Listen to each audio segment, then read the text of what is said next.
This is the latest update on the Iraqi dinar.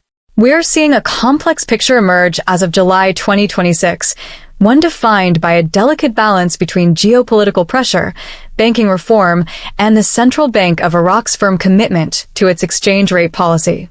For investors and observers of the Iraqi economy, the signals are mixed, demanding a careful, analytical approach rather than a reactive one. This video is for informational and educational purposes only. It is not financial advice.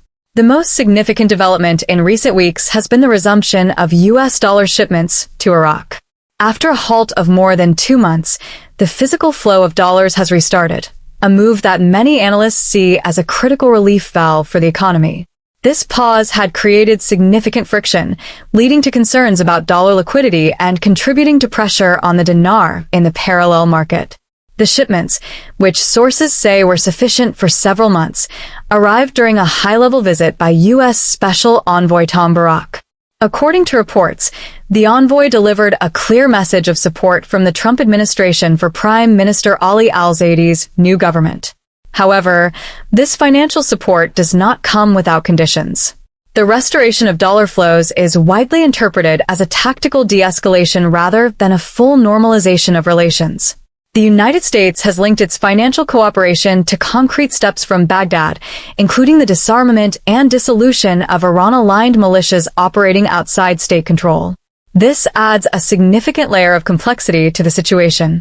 The financial squeeze, while eased for now, could be reapplied if Washington deems that Iraq is not making sufficient progress on these security demands.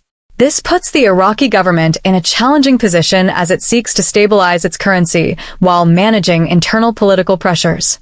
The Central Bank of Iraq, under Governor Ali Al-Alaq, has been active on multiple fronts. The CBI has publicly and repeatedly denied any plans to devalue the Iraqi dinar against the US dollar. It has also rejected rumors of a significant revaluation, describing such speculation as attempts to destabilize the market. Instead, the CBI's messaging is focused on stability and reform. The official exchange rate used for the 2026 budget remains firmly pegged at 1,300 IQD per USD. According to the central bank, their monetary policy has been successful in maintaining some of the lowest inflation rates in the region. This official commitment is a strong signal, but it does not always reflect the reality on the ground. While the official policy anchors the currency, the parallel market tells a different story. Recent weeks have seen considerable volatility. Reports indicate that the dinar slipped against the dollar in the parallel markets of Baghdad and Erbil, driven by a dollar shortage and a wave of speculation. The street rate has, at times, traded significantly weaker than the official peg, a gap often driven by access issues to dollars through the official banking channels. This gap is a key metric that many analysts watch, as it serves as a barometer for market confidence in the formal economy. Prime Minister al-Zaid's government is pursuing a structural reform agenda designed to build a foundation for long-term economic stability and a stronger currency. A crucial part of this is the banking reform program, which is receiving direct attention from the Prime Minister. The central bank is working closely with international partners like Oliver Wyman and the U.S. Federal Reserve to implement a new compliance framework for Iraqi banks. The goal is to create an integrated banking infrastructure where compliant banks have unrestricted access to dollars and can facilitate international transactions, thereby reducing the reliance on the central bank's daily currency auction. This shift towards a market-based banking system is considered a prerequisite for any future, sustained appreciation of the dinar.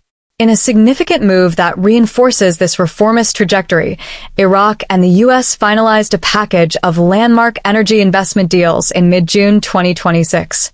This includes Chevron entering formal negotiations to develop major oil fields, a $4 to $5 billion memorandum of understanding to rehabilitate the Kirkuk-Banias pipeline, and an agreement for U.S. firm Accelerate Energy to build a floating LNG terminal.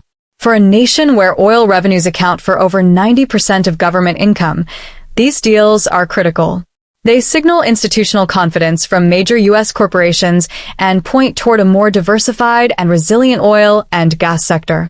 The construction of the LNG terminal, for instance, could reduce Iraq's reliance on Iranian gas imports by up to 35%, strengthening the country's financial position. This diplomatic and economic momentum is building towards a key event, Prime Minister al-Zayd's scheduled visit to the White House on July 15, 2026. This summit is expected to cover energy investment, banking reform, and financial sector integration. A formal endorsement of Iraq's economic trajectory at the presidential level would represent a major signal to international investors. The foundation of Iraq's economic stability, its foreign exchange reserves, are reported to be robust at between $94 and $97 billion, providing a strong buffer. The World Bank projects 5.1% GDP growth for Iraq in 2026 to 2027, further supporting the positive long-term outlook. In sum, the current landscape for the Iraqi dinar is one of cautious optimism underpinned by significant structural change. The immediate crisis of halted dollar shipments appears to have been resolved, but it remains dependent on political commitments. The central bank is holding the official rate, but faces pressure to narrow the gap with a parallel market. The banking sector is undergoing a necessary transformation that could unlock significant value, and major energy deals signal a strong vote of confidence in Iraq's future. For those tracking the Iraqi dinar, the upcoming White House summit and the pace of banking reform will be key indicators to watch in the months ahead. This video is for informational and educational purposes only. It is not financial advice. Thank you for watching, and we'll be here to bring you the next update as this story continues to unfold. Please consider subscribing for more in-depth financial analysis. So, to wrap up, what are the key takeaways for today? The official exchange rate is stable at around 1,300 IQD per USD, but a significant spread remains with a parallel market, driven by dollar shortages and geopolitical pressures. The central bank is pushing forward with reforms, including the Oliver Wyman compliance framework and a cashless government mandate, to modernize the banking sector and combat corruption. These efforts are crucial for long-term stability. And finally, all eyes are on the upcoming White House summit, which could catalyze further investment and solidify the path towards economic reform and currency stability. This video is for informational and educational purposes only. It is not financial advice. The Iraqi dinar story is a long-term one, and as we've seen today, it is being written on multiple fronts, from monetary policy and banking reform to fiscal management and international diplomacy. Thanks for joining us for this update. We will continue to track these developments closely, so make sure to stay tuned for the latest. And if you're finding this analysis valuable, please consider subscribing to the channel to stay informed on the latest news and analysis regarding the Iraqi dinar and the Middle East economy.